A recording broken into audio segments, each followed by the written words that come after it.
ജഗദീഷ് എന്ന് പറയുന്ന ഒരു കഥാപാത്രമായിട്ട് അഭിനയിക്കാൻ പറ്റിയിട്ടുണ്ട് അഴകിയ രാമനിലെ. മമ്മൂക്കയ്ക്ക് തിരിച്ച് മമ്മൂട്ടി എന്ന ഒരാളായിട്ട് മദ്രാസ് 20 മുതലും അഭിനയിക്കാൻ പറ്റിയിട്ടുണ്ട്. അത് മലയാളത്തിൽ രണ്ടുപേർക്ക് കിട്ടിയിരിക്കുന്ന ഒരു ഭാഗ്യമാണ്, അധികം പേരെ ആർക്കും കിട്ടാത്തത്.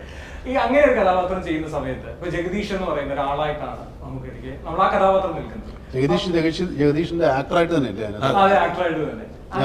അങ്ങനെ ചെയ്യുന്ന സമയത്ത് ആ ജഗദീഷ് എന്ന് പറയുന്ന ഒരാളായിട്ട് തന്നെയായിരിക്കും അതിനകത്ത് എന്തെങ്കിലും ഗിമിക്സ് കൊണ്ടുവരാൻ വേണ്ടി ശ്രമിക്കുമോ? അല്ല, അത് വളരെ ബുദ്ധിമുട്ടുള്ള ഒരു പെർഫോമൻസ് ആണ്. ഏത് റോൾ ചെയ്യുന്നതിനേക്കാളും ബുദ്ധിമുട്ടാണ്. മമ്മൂക്കയ്ക്ക് ക്രെഡിറ്റ് കൊടുക്കേണ്ടത് നമ്പർ 20 മദ്രാസ് മെയിലാണ്. കാരണം മമ്മൂക്ക എന്ന സെൽഫ് പ്രേക്ഷകർക്ക് അറിയാവുന്ന മമ്മൂക്കയായിട്ട് അതിൽ ബിഹേവ് ചെയ്യാൻ പറ്റുള്ളൂ. ഇപ്പോൾ വേറൊരു ആക്ടറായിട്ട് പെർഫോം ചെയ്തിരുന്നെങ്കിൽ ഈ മോഹൻലാൽ കുടിച്ചിട്ട് ഇങ്ങനെ വരുമ്പം പോടാ എന്ന് പറയാൻ പറ്റും. ഇത് മമ്മൂക്കയ്ക്ക് അത് ചെയ്യാൻ പറ്റില്ല. കാരണം മമ്മൂക്ക റിയൽ ലൈഫിൽ അങ്ങനെ ചെയ്യുന്ന ആളല്ല. അപ്പോൾ മമ്മൂക്കയായിട്ട് തന്നെ പെർഫോം ചെയ്യേണ്ടി വരും, ഒരു ഫ്രെയിം ടു ഫ്രെയിം.